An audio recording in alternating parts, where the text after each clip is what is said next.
हरि ओम। पूर्णः पृष्ठः परस्वामी व्याप्तः कर्ता उपकारकः रक्षत्येव तदीयं मां कर्मार्थो गुरुदेवगः आपादमौलिपर्यन्तं गुरूणाम् आकृतिं स्मरेत् तेन विघ्नाः प्रणश्यन्ति सिद्ध्यन्ति च मनोरथाः। ಶ್ರೀಮದಾಚಾರ್ಯರು ದ್ವಾದಶ ಸ್ತೋತ್ರದಲ್ಲಿ ಭಗವಂತನ ರೂಪವನ್ನ ಹೇಗೆ ಚಿಂತನೆ ಮಾಡಬೇಕು ಅಂತ ನಮಗೆ ತಿಳಿಸಿಕೊಡ್ತಾ ಇದ್ದಾರೆ. ಅದರಲ್ಲಿ ನಾವು ಇಲ್ಲಿಯವರೆಗೆ 8 ಶ್ಲೋಕಗಳನ್ನ ತಿಳಿದಿದ್ದೇವೆ. ಇವತ್ತು 9ನೇ ಶ್ಲೋಕ ಹಾಗೂ ಅದರ ಅರ್ಥವನ್ನ ತಿಳಿಯಲಿಕ್ಕೆ ಪ್ರಯತ್ನವನ್ನ ಮಾಡೋಣ. ಶ್ರೀ ಗುರುಭ್ಯೋ ನಮಃ. ಹರಿ ಓಂ.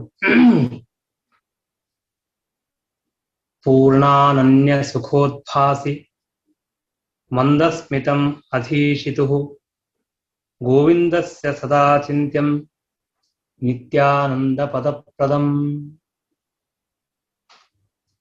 ಪರಮಾತ್ಮನ ಮಂದಹಾಸ. ಹಿಂದಿನ ಶ್ಲೋಕದಲ್ಲಿ ಭಗವಂತನ ಮುಖದ ವರ್ಣನೆಯನ್ನು ಮಾಡಿದ್ದಾರೆ. ಪರಮಾತ್ಮನ ಮುಖ ಇದು 1000 ಚಂದ್ರರ ಕಾಂತಿಗಿಂತಲೂ ಹೆಚ್ಚಾದ ಕಾಂತಿ ಇದ್ದದ್ದು, ಅತ್ಯಂತ ಮನೋಹರವಾದದ್ದು, ಪರಮ ಸುಂದರವಾಗಿರತಕ್ಕಂತಹದ್ದು, ಅತ್ಯಂತ ಕೋಮಲವಾದದ್ದು. ಅಂತಹ ಭಗವಂತನ ಆ ಮುಖವನ್ನ ಚಿಂತನ ಮಾಡಬೇಕು ಎಂಬುದಾಗಿ ತಿಳಿಸಿದ್ದಾರೆ. ಈಗ ಆ ಭಗವಂತನ ಮುಖದಲ್ಲಿರುವಂತಹ ಮಂದಹಾಸ, ಭಗವಂತನ ಮುಖದ ಚಿಂತನ ಮಾಡುವುದು ಎಷ್ಟು ಮಹತ್ವನೋ ಅದರಂತೆ ಆ ಭಗವಂತನ ಮುಖದ ಮಂದಹಾಸ ಅದನ್ನು ಚಿಂತನ ಮಾಡುವುದು ಅಷ್ಟೇ ಅವಶ್ಯಕವಾಗಿದೆ. ಮಂದಹಾಸದಿಂದ ಕೂಡಿದ ಭಗವಂತನ ಮುಖವನ್ನು ಚಿಂತನೆ ಮಾಡಬೇಕು. ನಮ್ಮಲ್ಲಿ ಒಂದು ಸಂಪ್ರದಾಯ ಉಂಟು. ಪರಮಾತ್ಮನ ಮುಖವನ್ನ ಅಥವಾ ಗುರುಗಳ ಚಿತ್ರ ಬೇರೆ ಮುಖವನ್ನು ನೋಡ್ತಾ ಇರುವಾಗ ಅತಿ ಉಗ್ರವಾಗಿರತಕ್ಕಂತಹ ಮೂರ್ತಿಗಳನ್ನಾಗಲಿ ಉಗ್ರವಾಗಿರತಕ್ಕಂತಹ ರೂಪದ ಚಿಂತನವನ್ನ ನಮ್ಮಲ್ಲಿ ಹೇಳಿಲ್ಲ. ಸಾಮಾನ್ಯವಾಗಿ ಎಲ್ಲರೂ ಕೂಡ ಸುಂದರವಾದ, ಮನೋಹರವಾದ, ಮಂದಹಾಸದಿಂದ ಕೂಡಿದ ಅಂತಹ ಮುಖವನ್ನೇ ಚಿಂತನೆ ಮಾಡಬೇಕೆಂಬುದಾಗಿ ಶಾಸ್ತ್ರ ನಮಗೆ ತಿಳಿಸ್ತದೆ. ಅದೇ ರೀತಿಯಾಗಿ ಶ್ರೀಮದಾಚಾರ್ಯ ಇಲ್ಲಿ ನಮಗೆ ತಿಳಿಸ್ತಾ ಇದ್ದಾರೆ.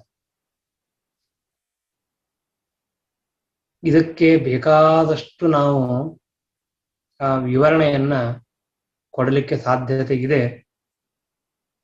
ಒಂದೆರಡನ್ನು ಮಾತ್ರ ಹೇಳಿ ನಾನು ಮುಂದೆ ಹೋಗ್ತೇನೆ. ಲೌಕಿಕವಾಗಿರತಕ್ಕಂತಹ ಒಂದು ದೃಷ್ಟಾಂತವನ್ನು ನೋಡಿ ಹಾಗೂ ಅಲೌಕಿಕವಾಗಿರ್ತಕ್ಕಂತಹ ಭಗವಂತನ ಒಂದು ಚಿಂತನವನ್ನ ಆ ಲೌಕಿಕ ದೃಷ್ಟಾಂತ ಇಟ್ಟುಕೊಂಡು ಮಾಡಲಿಕ್ಕೆ ಆಗತ್ತೆ. ಒಂದು ಸೈಕಾಲಜಿ ಇದೆ, ಮನುಷ್ಯನ ಒಂದು ವ್ಯವಹಾರ ಇದೆ. ಏನಂತಂದ್ರೆ ಪ್ರತಿಯೊಬ್ಬ ವ್ಯಕ್ತಿಯ ಯಾವುದೇ ಒಂದು ಭಾವನೆಯನ್ನ ಮೊಟ್ಟ ಮೊದಲಿಗೆ ನಾವು ತಿಳಿಯೋದು ಅವನ ಮುಖದಿಂದ.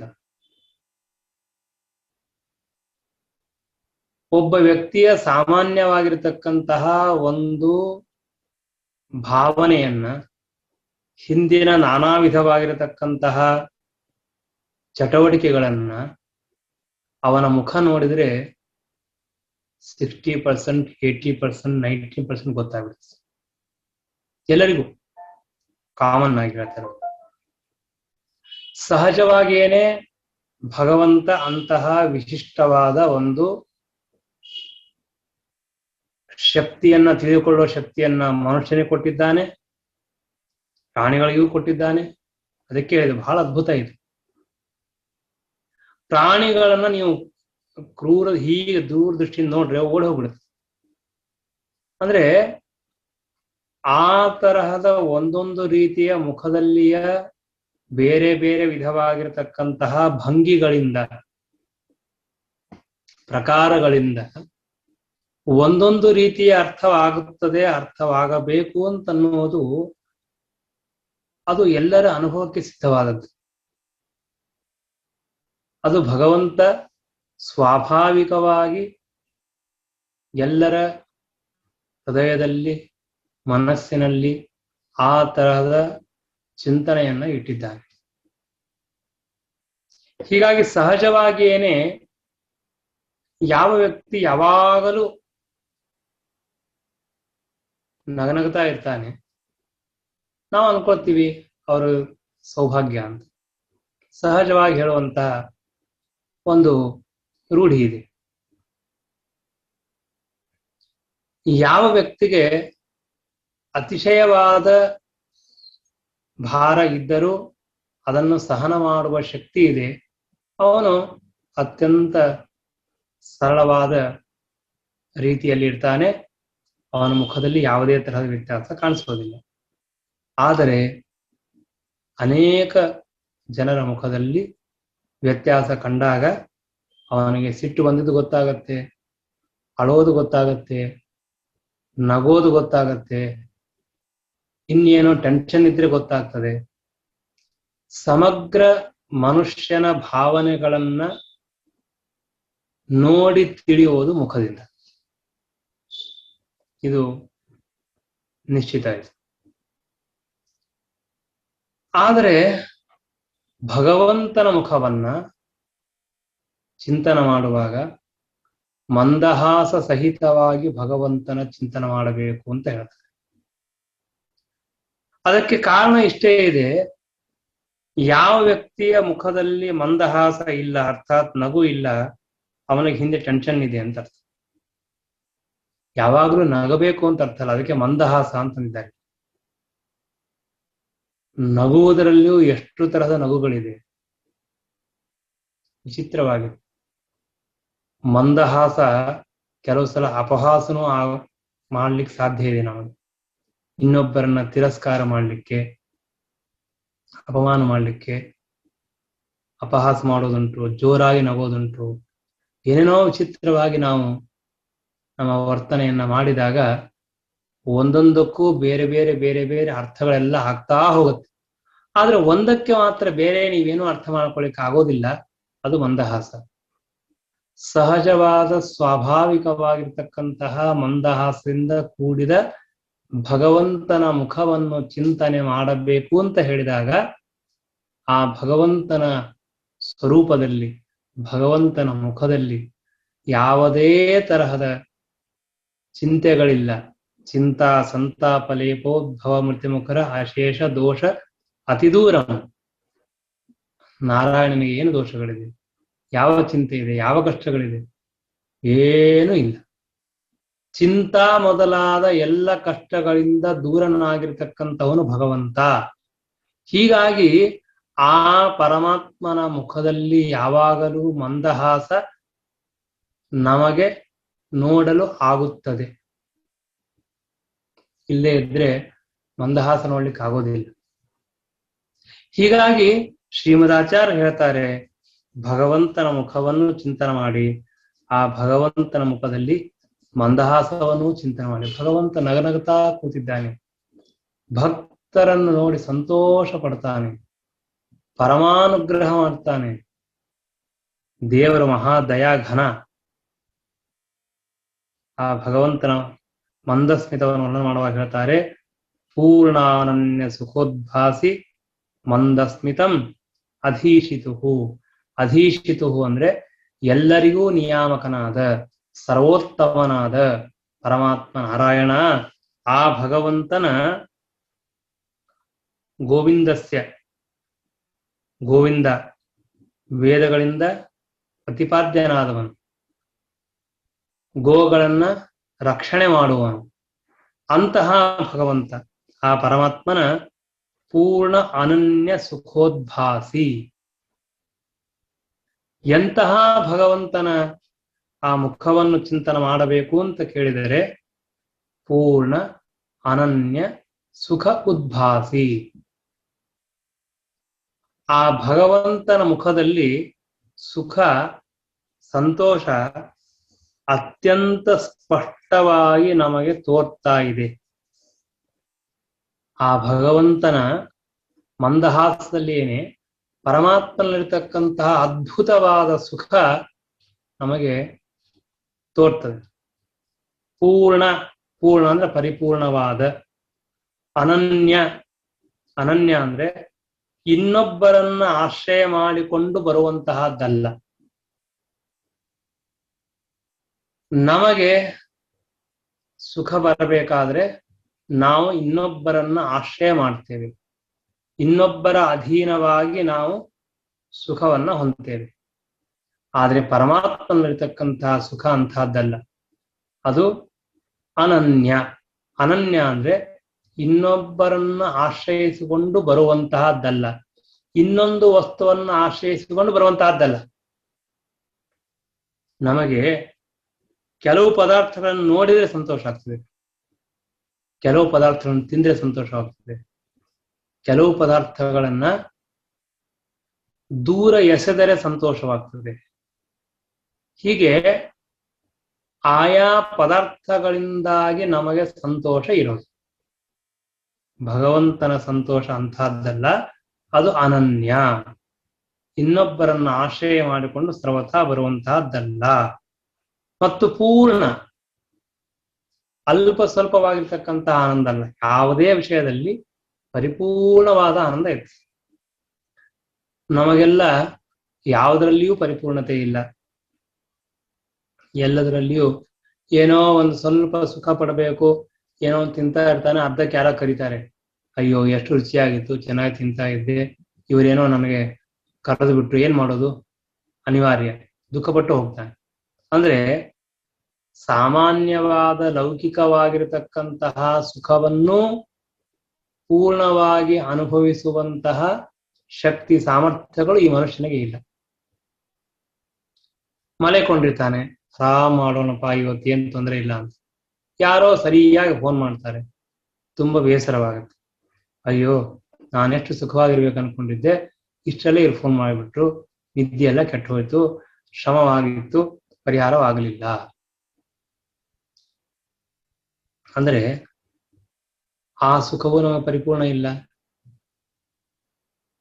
ಯಾವುದೇ ಸುಖವನ್ನು ತೆಗೆದುಕೊಂಡ್ರೂ ಕೂಡ ಪೂರ್ಣವಾದ ಆನಂದ ಇರುವುದು ಭಗವಂತನಿಗೆ. ಹೀಗಾಗಿ ಪೂರ್ಣ ಅನನ್ಯ ಸುಖ, ಆ ಸುಖದಿಂದ ಉದ್ಭಾಸಿ ಅಂದ್ರೆ ಸ್ಪಷ್ಟವಾಗಿ ತೋರುವಂತಹದ್ದು. ನಾನು ಮೊದಲಿಗೆ ಹೇಳಿದೆ, ಯಾವ ವ್ಯಕ್ತಿಯ ಮನಸ್ಸಿನಲ್ಲಿ ದುಃಖ ಇಲ್ಲ, ಕಷ್ಟಗಳಿಲ್ಲ, ಸುಖ ತುಂಬಿದೆ, ಅಂತಹ ವ್ಯಕ್ತಿ ಸಂತೋಷದಿಂದ ತಾನು ನಗಲು ಸಾಧ್ಯ. ಯಾವ ವ್ಯಕ್ತಿಗೆ ಮನಸ್ಸಿನಲ್ಲಿ ಭಾರ ಇದೆ, ಕಷ್ಟ ಇದೆ, ಚಿಂತೆ ಇದೆ, ಅಂತಹ ವ್ಯಕ್ತಿ ಸಂತೋಷದಿಂದ ಇರಲು ಶ್ರಮ ಸಾಧ್ಯ. ಇರೋದಿಲ್ಲ ಅಂತ ಹೇಳೋದಿಲ್ಲ, ಕಷ್ಟ ಸಾಧ್ಯ. ಕೆಲವೊಬ್ಬರಿಗೆ ನಗುನೇ ಬರೋದಿಲ್ಲ, ಬಹಳ ವಿಚಿತ್ರ. ಅದು ದೇವ ಸಂಕಲ್ಪ, ಏನ್ ಮಾಡ್ಲಿಕ್ಕೆ ಬರೋದಿಲ್ಲ. ನಮ್ಮಲ್ಲಿ ಒಬ್ರು ಮಹಾನ್ ಭಾವರಿದ್ರು ಮುಂಬೈದಲ್ಲಿ, ಇವಾಗಿಲ್ಲ ಅವರು. ಅವರು ಪ್ರವಚನಕ್ಕೆ ತಪ್ಪದೇ ಬರುವರು, ಉತ್ತಮ ವ್ಯಕ್ತಿಗಳೇ, ಒಳ್ಳೆ ಬುದ್ಧಿವಂತರು, ಒಳ್ಳೆ ಅಧಿಕಾರದಲ್ಲಿದ್ದವರು, ದೊಡ್ಡ ಸಾಹಿತ್ಯ, ತುಂಬಾ ಟೈಮ್ ಮೇಂಟೈನ್ ಮಾಡ್ತಿದ್ರು. ಟೈಮ್ ಮೇಂಟೈನ್ ಅಂದ್ರೆ ಅವ್ರಿಗೆ 6 ಗಂಟೆಗೆ ಅಂದ್ರೆ 6 ಗಂಟೆಗೆ ನೀವು ಒಂದು ಪ್ರವಚನ ಸ್ಟಾರ್ಟ್ ಮಾಡ್ಬೇಕು. 59 ಇಲ್ಲ 6:01 ಅಲ್ಲ, 6 ಕರೆಕ್ಟ್ ಶಾರ್ಪ್ 6, 7 ಗಂಟೆಗೆ ಸ್ಟಾರ್ಟ್ ಮಾಡ್ಬೇಕು. ನಮ್ಮ ವಿದ್ಯಾಪೀಠಕ್ಕೆ ಅವ್ರು ಬೆಳಗ್ಗೆ 5:45 5:45 ಬರ್ಬೇಕು. ಇಷ್ಟು ಪಾಪ ಒಳ್ಳೆಯವರು. ಆದ್ರೆ ಎಂದೂ ನೀವು ಎಷ್ಟೇ ಪ್ರವಚನ ಹೇಳ್ರಿ, ಎಷ್ಟೇ ಸಂತೋಷ ಪಡಿಸ್ರಿ, ಏನ್ ಹೇಳಿದ್ರು ಒಂದೇ ತರ ಕೊಡೋದು, ಏನೇ ಮಾಡಿ. ಭಯಂಕರ ಗಂಭೀರ. ಆ ಪ್ರವಚನ ಹೇಳಿ ತುಂಬಾ ಕಷ್ಟ ಆಗಿದ್ರೆ. ಯಾಕೆ ಹೇಳ್ತಾ ಇದ್ದೇನೆ ಅಂತಂದ್ರೆ, ದೇವರು ನಮಗೆ ನಗುವನ್ನು ಕೊಡಬೇಕಾಗ್ತದೆ. ಅವ್ರಿಗೇನ್ ಟೆನ್ಷನ್ ಇಲ್ಲ, ಮತ್ತೆ ಆರಾಮಾಗಿದ್ರು. ಆಗಿನ ಕಾಲಕ್ಕೆ ಬಹಳ ದೊಡ್ಡ ಶ್ರೀಮಂತರು ಅವ್ರು. ನಾ ಹೇಳ್ತಾ ಇರೋದು 50 ವರ್ಷದ ಹಿಂದೆ ಕಾರ್ ಇಟ್ಕೊಂಡಿದ್ರು, ಅಷ್ಟು ದೊಡ್ಡ ಶ್ರೀಮಂತರು.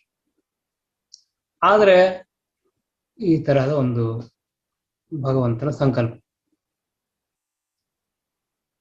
ಹೀಗಾಗಿ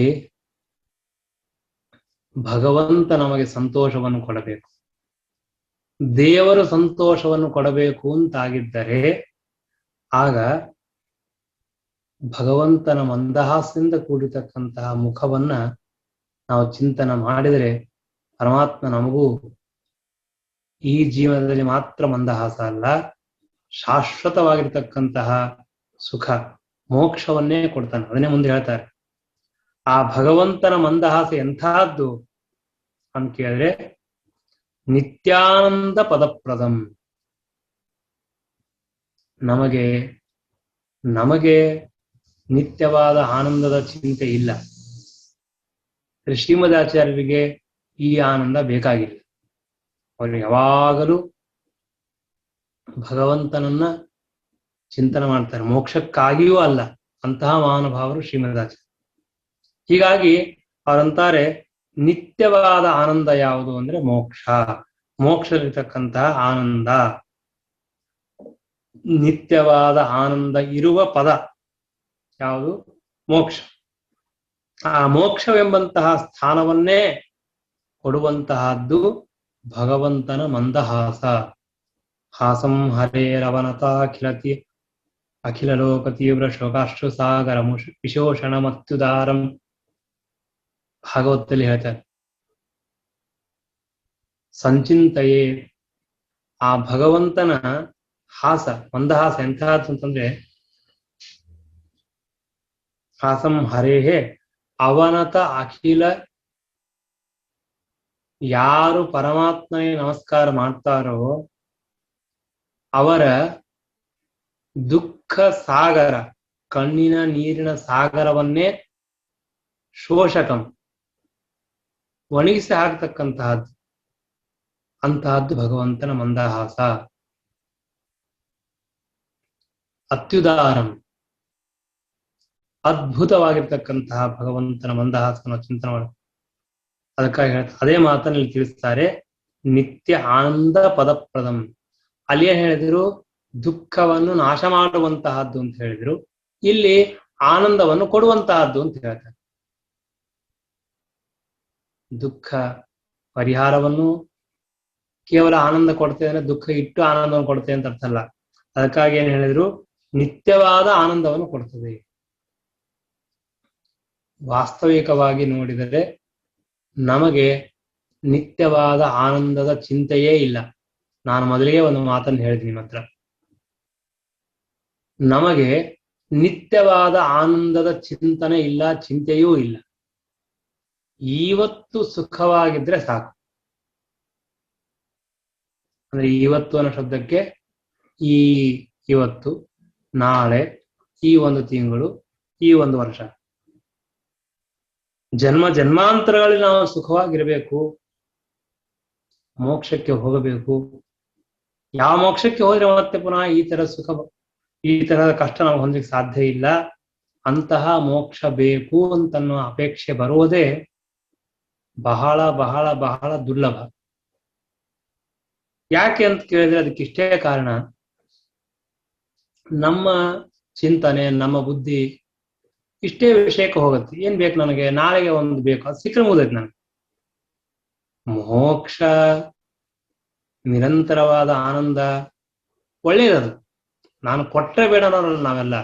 ಆದ್ರೆ ಅದು ಬೇಕೇ ಬೇಕು ಅಂತನೋ ಆಗ್ರಹನೂ ನಮಗೆ ಇಲ್ಲ.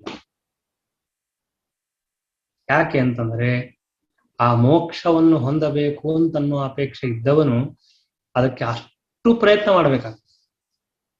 ಅಷ್ಟು ಪ್ರಯತ್ನ ಮಾಡದೇ ಇದ್ದರೆ ನಮಗೆ ಮೋಕ್ಷ ಹೇಗೆ ಸಿಗಲಿಕ್ಕೆ ಸಾಧ್ಯ? ಹೀಗಾಗಿ ಮೋಕ್ಷಕ್ಕಾಗಿ ಪ್ರಯತ್ನ ತುಂಬಾ ತುಂಬಾ ತುಂಬಾ ತುಂಬಾ ಕಡಿಮೆ ಇದೆ. ಮೋಕ್ಷಕ್ಕಾಗಿ ಪ್ರಯತ್ನವನ್ನ ಮಾಡತಕ್ಕಂತಹ ವ್ಯಕ್ತಿ ಅಂತಂದ್ರೆ ಅವರು ನಿಷ್ಕಾಮ ಕರ್ಮವನ್ನು ಮಾಡಬೇಕು.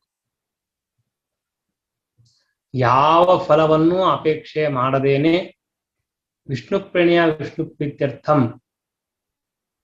ಸಕಲ ಕರ್ಮಗಳನ್ನು ಅನುಷ್ಠಾನ ಮಾಡಬೇಕು. ಹಾಗಿದ್ರೆ ಮಾತ್ರ ಆ ವ್ಯಕ್ತಿ ಅವನು ತಾನು ಮೋಕ್ಷದ ಮಾರ್ಗದಲ್ಲಿ ನಡೆಯಲು ಸಾಧ್ಯ.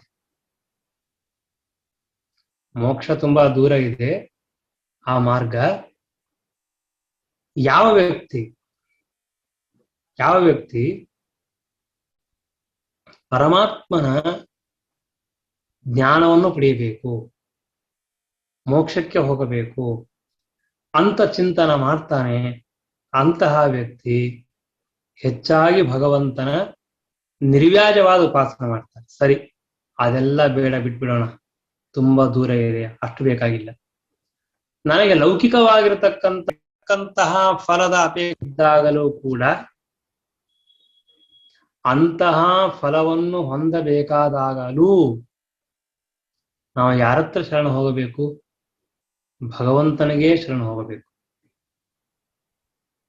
ಭಗವಂತ ಲೌಕಿಕವಾದ ಫಲಗಳನ್ನು ಕೊಡ್ತಾನೆ, ಅಲೌಕಿಕವಾದ ಫಲಗಳನ್ನು ಕೊಡ್ತಾನೆ. ಇವತ್ತು ದೇವರು ನಮಗೆ ಹೇಳಿ, ನಿಮಗೆ ಲೌಕಿಕವಾದ ಯಾವ ಫಲಗಳನ್ನು ಕೊಡೋದಿಲ್ಲ. ದೇಹ, ಇಂದ್ರಿಯ, ಮನಸ್ಸು, ಆರೋಗ್ಯ, ಹೆಂಡತಿ, ಮಕ್ಕಳು, ಮನೆ ಯಾವುದನ್ನು ನಾನು ಕೊಡೋದಿಲ್ಲ ಅಂತ ದೇವರು ಒಂದೇ ಒಂದು ಸ್ಟೇಟ್ಮೆಂಟ್ ಕೊಳ್ಳಿ, ಯಾರು ನಾವು ನಾಳೆ ದೇವ್ರ ಪೂಜೆ ಮಾಡೋದಿಲ್ಲ, ದೇವ್ರ ಗುಡಿ ಹೋಗೋದಿಲ್ಲ. ನಮಗೆಲ್ಲ ಗೊತ್ತು, ಪರಮಾತ್ಮ ಲೌಕಿಕವಾದ ಫಲಗಳನ್ನು ಕೊಡ್ತಾನೆ, ಜೊತೆಗೆ ಅಲೌಕಿಕವಾದ ಫಲಗಳನ್ನು ಕೊಡ್ತಾನೆ ಎಂಬುದು ಗೊತ್ತು. ಹೀಗಾಗಿ ಆ ಲೌಕಿಕವಾಗಿರತಕ್ಕಂತಹ ಫಲಗಳನ್ನು ಅಪೇಕ್ಷೆ ಮಾಡುವ ನಾವು ದೇವರ ಹತ್ರ ಹೋಗ್ತಾ ಇದ್ದೇವೆ. ಶ್ರೀಮದ್ ಆಚಾರ್ಯ ಅಂತಾರೆ, ಕೇವಲ ಲೌಕಿಕವಾದ ಫಲವನ್ನು ಅಪೇಕ್ಷೆ ಮಾಡಿಕೊಂಡು ದೇವರ ಹತ್ರ ಹೋಗಬೇಡಿ. ಅಲೌಕಿಕವಾದ ಅದ್ಭುತವಾಗಿರತಕ್ಕಂತಹ ಏನು ಮೋಕ್ಷ ಇದೆ, ಆ ಮೋಕ್ಷವನ್ನು ಹೊಂದಬೇಕಾದರೆ ಯಾವ ಸಾಧನಗಳೋ ಆ ಸಾಧನಗಳನ್ನು ಕೊಡುವ, ಮೋಕ್ಷವನ್ನೇ ಕೊಡುವ ಆ ಭಗವಂತನ ರೂಪದ ಚಿಂತನೆಯನ್ನು ಮಾಡಿ. ಹೀಗಾಗಿ ನಿತ್ಯಾನಂದ ಪದಪ್ರದಂ, ನಿತ್ಯವಾದ ಆನಂದ, ಆ ಕಾನ್ಸೆಪ್ಟೇ ನಮ್ಗೆ ಅರ್ಥ ಆಗೋದಿಲ್ಲ. ಯಾಕೆ ಅಂದ್ರೆ ನಾವು ಈ ಸಂಸಾರದಲ್ಲಿ ಅಂತಹ ಆನಂದವನ್ನ ಅನುಭವಿಸೋದು ತುಂಬಾ ಕಡಿಮೆ. ಅನುಭವಿಸ್ತೇವೆ, ಅನುಭವಿಸೋದಿಲ್ಲ ಅಂತಿಲ್ಲ, ಕಡಿಮೆ. ಯಾವಾಗ ಅನುಭವಿಸ್ತೀವಿ? ಮಲೈಕೊಂಡಾಗ. ಸ್ವಾಪಂ ಪ್ರಾಪಯತಿ ಶ್ರಮಾಪಹೃತರಿ ಕಲ್ಪಾವಸಾನೇಚ ಯಹ. ನಾವು ಮಲೈಕೊಂಡಾಗ ನಮಗೆ ಯಾವುದೇ ವಸ್ತುಗಳಿಂದ ನಮಗೆ ಸುಖ ಆಗೋದಿಲ್ಲ. ಮಲೈಕೊಂಡಾಗ ನಾವು ಯಾವ್ದಾದ್ರು ತಿಂತೀವ, ಏನಾದ್ರು ಕೇಳ್ತೀವ, ಏನಾದ್ರು ನೋಡ್ತೀವ? ಏನೂ ಇಲ್ಲ. ಸ್ವಪ್ನ ಅಲ್ಲ, ಸ್ವಪ್ನಾವಸ್ಥೆ ಬೇರೆ. ಮಲೈಕೊಳ್ಳೋದು ಅಂದ್ರೆ ಗಾಢವಾಗಿರ್ತಕ್ಕಂತಹ ನಿದ್ರೆ. ಆ ಗಾಢವಾಗಿರ್ತಕ್ಕಂತಹ ನಿದ್ರೆಯನ್ನು ಮಾಡುವಂತಹ ಪ್ರಸಂಗದಲ್ಲಿ ನಮಗೆ ಸುಖ ಆಗತ್ತೋ ಇಲ್ಲೋ? ಅವಶ್ಯವಾಗಿ ಸುಖವಾಗ್ತದೆ, ಇದರಲ್ಲಿ ಯಾರಿಗೂ ಸಂದೇಹ ಇಲ್ಲ. ಇದರ ವಿಷಯದಲ್ಲಿ ಬೇಕಾದಷ್ಟು ವಿವಾದಗಳಿದೆ, ಅದು ಬೇಡ. ಇವಾಗ ಸಾಮಾನ್ಯವಾಗಿ ಎಲ್ಲರ ಅನುಭವ ಏನು? ಮಲೈಕೊಂಡ ಮೇಲೆ ಅಹಂ ಸುಖಂ ಅಸ್ವಾಪ್ಸಂ. ಶ್ರೀಮದಾಚಾರ್ಯ ಹೇಳ್ತಾರೆ, ಎಲ್ಲರಿಗೂ ಬರುವ ಅನುಭವ ಏನು? ಟೀಕಾಕೃತ ಹೇಳ್ತಾರೆ, ಏತಾವಂತಂ ಕಾಲಂ ಅಹಂ ಸುಖಂ ಅಸ್ವಾಪ್ಸಂ. ಆಹಾ, ಎಷ್ಟು ಚೆನ್ನಾಗಿ ನಿದ್ದೆ ಮಾಡಿದಪ್ಪ. ರಾತ್ರಿ 9 ಗಂಟೆಗೆ ಮಲ್ಕೊಂಡಿದ್ದು, ಬೆಳಿಗ್ಗೆ 8 ಗಂಟೆಗೆ ಅದು ಎಚ್ಚರೇ ಇಲ್ಲ ಅಂತ. ಕೆಲವರು ಮಹಾನುಭಾವರು ಇರ್ತಾರೆ ಹಾಗೆ. ಏತಾವಂತಂ ಕಾಲಂ ಸುಖಂ ಅಸ್ವಾಪ್ಸಂ. ನಮ್ಮಲ್ಲಿ ಒಬ್ರು ಆಚಾರ್ಯ ಇದ್ರು. ಆಚಾರ ಅಂದ್ರೆ ಈಗ ಆಚಾರ ಆಗಿದ್ದಾರೆ, ವಿದ್ಯಾರ್ಥಿ. ಅದು ಸ್ವಲ್ಪ ನಿದ್ದೆ ಜಾಸ್ತಿ. ಅವನು 8 ತಾಸು ಮಲ್ಕೊಂಡು ಮತ್ತೆ ಎದ್ದ ಮೇಲೆ ಮತ್ತೆ ಮಲ್ಕೊಳ್ಳೋದು. ಯಾಕೆ ಮಲ್ಕೊಂಡ್ರಿ? ನಮ್ಮನೆ ಹುಡುಗರು ಚೇಷ್ಟೆ ಮಾಡ್ತಾರೆ, ಇಲ್ಲ ನಿದ್ದೆ ಮಾಡಿ ಮಾಡಿ ಮಾಡಿ ಬಹಳ ಶ್ರಮವಾಗಿದೆ, ಅದಕ್ಕೆ ಮತ್ತೆ ಮಲ್ಕೋತೀನಿ ಅಂತ. ಅಂದ್ರೆ ಅಭಿಪ್ರಾಯ ಏನು ಅಂದ್ರೆ, ಕೆಲವೊಬ್ರು ಹಾಗಿರ್ತಾರೆ. ಅದಿರ್ಲಿ, ನಾನು ಹೇಳಬೇಕಾದ ಅಭಿಪ್ರಾಯ ಏನು ಅಂತಂದ್ರೆ, ಮಲಗಿಕೊಂಡಾಗ ನಮಗೇನು ಸುಖ ಆಗತ್ತಲ್ಲ, ಆ ಸುಖಕ್ಕೆ ಯಾವ ಲೌಕಿಕವಾದ ಕಾರಣಗಳು ಇಲ್ಲ. ನಾನು ಹಣ್ಣು ತಿಂದೆ, ಅದನ್ನ ಕುಡದೆ, ಇದನ್ನ ಮಾಡಿದೆ, ಅದಕ್ಕಾಗಿ ಸುಖ ಆಯ್ತು ಇಲ್ಲ. ಮಲಗಿದಾಗ ಏನೂ ಇಲ್ಲ, ಅದು ಸುಖ ಆಗ್ತಾ ಇದೆ. ಆ ಸುಖ ಏನಿದೆಯಲ್ಲ, ಅದೇ ಸುಖವನ್ನು ಶ್ರೀಮದಾಚಾರ್ಯರು ಜೀವ ಸ್ವರೂಪದಲ್ಲಿರ್ತಕ್ಕಂತಹ ಸುಖ, ಮೋಕ್ಷದಲ್ಲಿ ಆಗುವ ಆನಂದಕ್ಕೆ ಸದೃಶವಾದ ಸುಖ ಎಂಬುದಾಗಿ ಹೇಳ್ತಾರೆ. ಅದು ಯಾವಾಗಿರತ್ತೆ? ಮಲಗಿಕೊಂಡಾಗ ಮಾತ್ರ ಇರ್ತದೆ. ಎಚ್ಚಾಯ್ತು, ಮುಗಿದು ಹೋಯ್ತು, ಮತ್ತೆ ನಾವು ಮೊದಲಿನಂತೆ ಎಲ್ಲ ಆ ಸುಖ ದುಃಖಗಳ ದೊಡ್ಡ ಚಕ್ರದಲ್ಲಿ ಬಿದ್ದು ಹೋಗ್ತೀವಿ. ಸ್ವಲ್ಪ ಹೊತ್ತು ಮಲಗಿಕೊಂಡಿರ್ತಕ್ಕಂತಹ ವ್ಯಕ್ತಿಗೆ ಆನಂದದ ಅನುಭವ ಇದೆ. ಅದೇ ಆನಂದ ನಮಗೆ ಪರ್ಮನೆಂಟ್ ಆಗಿದ್ರೆ ಏನು ಬೇಕಾಗಿಲ್ಲ. ಅವಾಗ ಏನಿದೆ ಹೇಳ್ರಿ? ಮಲಗಿಕೊಂಡಾಗ ಮನೆ ಇದ್ದಿದ್ದಕ್ಕಾಗಿ ಸುಖ ಆಯ್ತಾ? ಕಾರ್ ಇದ್ದಿದ್ದಕ್ಕಾಗಿ ಸುಖ ಆಯ್ತಾ? ನಾವು ವಜ್ರದ ಕಿರೀಟ ಹಾಕೊಂಡಿದ್ದ ಸುಖ ಆಯ್ತು? ಏನೂ ಇಲ್ಲ. ಜೀವ ಸ್ವರೂಪಕ್ಕೆ ಅಂತಹ ಸುಖ ಇದೆ, ಸುಖವನ್ನು ಅನುಭವಿಸುವ ಶಕ್ತಿ ಇದೆ. ಶ್ರೀಮದಾಚಾರ್ಯ ಹೇಳ್ತಾರೆ, ಯಾವುದ್ಯಾವುದೋ ವಸ್ತುಗಳಿಂದ ಬರುವಂತಹ ಸುಖವನ್ನ ಅನುಭವಿಸುವ ಅಪೇಕ್ಷೆ ನಮಗೆ ಬೇಡ. ನಿತ್ಯವಾದ ಆನಂದ, ಸ್ವರೂಪಭೂತವಾದ ಆನಂದ, ಆ ಆನಂದವನ್ನು ಅಪೇಕ್ಷೆ ಮಾಡಬೇಕು. ಅಂತಹ ಆನಂದವನ್ನು ಕೊಡುವಂತಹದ್ದು ಭಗವಂತನ ಪರಮ ಸುಂದರವಾದ ಮಂದಹಾಸ. ಗೋವಿಂದಸ್ಯ ಸದಾ ಚಿಂತ್ಯಂ, ಯಾವಾಗಲೂ ಚಿಂತನೆ ಮಾಡಬೇಕು. ಮಂದಸ್ಮಿತಮಧೀಶಿತು,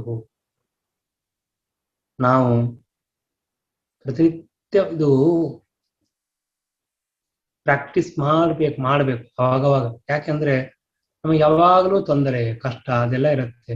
1-2 ನಿಮಿಷ ನಾವು ಕಣ್ಣು ಮುಚ್ಚಿ ಪರಮಾತ್ಮ ಮಂದಹಾಸದಿಂದ ಮುಖ ಭಗವಂತನಿದೆ. ಆ ಪರಮಾತ್ಮ ಮುಂದಿನ ಶ್ಲೋಕದಲ್ಲಿ ಹೇಳ್ತಾರೆ, ಅಂತಹ ಭಗವಂತ ನಮ್ಮನ್ನು ನೋಡ್ತಾ ಇದ್ದಾನೆ, ದಯಾದೃಷ್ಟಿಯಿಂದ ನೋಡ್ತಾನೆ.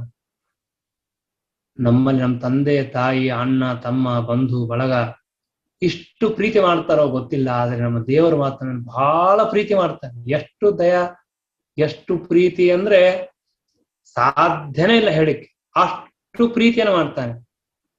ಬಾರಪ್ಪ ಭಕ್ತ, ಸಜ್ಜೀವ ಅಂತ ನಮ್ಮನ್ನ ಹತ್ತಿರದಲ್ಲಿ ಕರೆದು ನೋಡಿ ಅನುಗ್ರಹ ಮಾಡತಕ್ಕಂತಹ ಆ ಭಗವಂತನ ಪರಮ ಸುಂದರವಾದ ರೂಪವನ್ನು, ಮುಖವನ್ನು ನೋಡಿದ ನಮ್ಗೆ ಎಷ್ಟು ಆನಂದವಾಗ್ತದೆ. ನಮ್ಮ ಜೀವನದಲ್ಲಿ ನಮ್ಮ ಜೊತೆಗೆ ಯಾರಿಲ್ಲ, ಕಷ್ಟದಲ್ಲಿ ಯಾರಿಲ್ಲ. ಸುಖ ಇದ್ದಾಗ ಎಲ್ಲರೂ ಬರ್ತಾರೆ, ಕಷ್ಟ ಇದ್ದಾಗ ಯಾರೂ ಬರೋದಿಲ್ಲ. ಆದ್ರೆ ಕಷ್ಟ ಇದ್ದಾಗಲೂ ಆ ಕಷ್ಟವನ್ನು ಪರಿಹಾರ ಮಾಡಿ ನಿಮ್ಮ ಮೇಲೆ ಅನುಗ್ರಹ ಮಾಡ್ತೇನೆ, ಯಾವಾಗಲೂ ನಿನ್ನ ಜೊತೆಗೆ ಇರ್ತೇನೆ ಅಂತ ಮಂದಹಾಸದಿಂದ ಕೂಡಿದ ಮುಖ ಆ ಭಗವಂತನದು. ಶ್ರೀಮದಾಚಾರ್ಯ ಅಂತಾರೆ, ಅಂತಹ ಪೂರ್ಣ ಅನನ್ಯ ಸುಖೋದ್ಭಾಸಿ, ಪರಿಪೂರ್ಣವಾದ ಸ್ವತಂತ್ರವಾದ ಸುಖದಿಂದ ಕೂಡಿದ, ಸುಖದಿಂದ ತೋರುವ ಗೋವಿಂದಸ್ಯ ಎಲ್ಲ ವೇದಗಳಿಂದ ಪ್ರತಿಪಾದ್ಯನಾದ, ಆಕೃಗಳನ್ನು ರಕ್ಷಣೆ ಮಾಡಿದ, ಅಧೀಶಿತು ಸರ್ವೋತ್ತಮನಾದ, ನಿತ್ಯಾನಂದ ಪದಪ್ರದಂ, ನಿತ್ಯವಾದ ಆನಂದ ಮೋಕ್ಷ. ಆ ಮೋಕ್ಷ ನಿತ್ಯವಾದ ಆನಂದ ಇರುವ ಪದ ಅಂದ್ರೆ ಮೋಕ್ಷ. ಅಂತಹ ಸ್ಥಾನವನ್ನು ಕೊಡುವ ಮಂದಸ್ಮಿತಂ ಸದಾ ಚಿಂತ್ಯಂ, ಆ ಭಗವಂತನ ಆ ಮಂದಹಾಸವನ್ನ ನಾವು ಯಾವಾಗಲೂ ಚಿಂತನೆ ಮಾಡಬೇಕು ಅಂತ ಹೇಳ್ತಾರೆ. ಹೀಗಾಗಿ ಭಗವಂತನ ಆ ಮಂದಹಾಸದಿಂದ ಕೂಡಿತಕ್ಕಂತಹ ಮುಖವನ್ನ ನಿರಂತರವಾಗಿ ಚಿಂತನೆ ಮಾಡ್ತಾ ನಾವೆಲ್ಲರೂ ಸುಖಿಗಳಾಗಿ ಸಂತೋಷವನ್ನು ಪಡ್ತಾ ಈ ಲೌಕಿಕವಾದ ಜೀವನವನ್ನು ಮಾಡ್ತಾ, ಜೊತೆಗೆ ಆ ಭಗವಂತನ ತತ್ವಜ್ಞಾನವನ್ನು ಪಡೆದು, ಅಪರೋಕ್ಷ ಜ್ಞಾನವನ್ನು ಪಡೆದು ಮೋಕ್ಷವನ್ನು ಹೊಂದುವಂತಹ ಉತ್ತಮ ಅನುಗ್ರಹವನ್ನು ಭಗವಂತ ಮಾಡಲಿ ಎಂಬುದಾಗಿ ಪ್ರಾರ್ಥನೆಯನ್ನು ಮಾಡೋಣ. ಹರೇ ನಮಃ. ಶ್ರೀಕೃಷ್ಣಾರ್ಪಣಮಸ್ತು.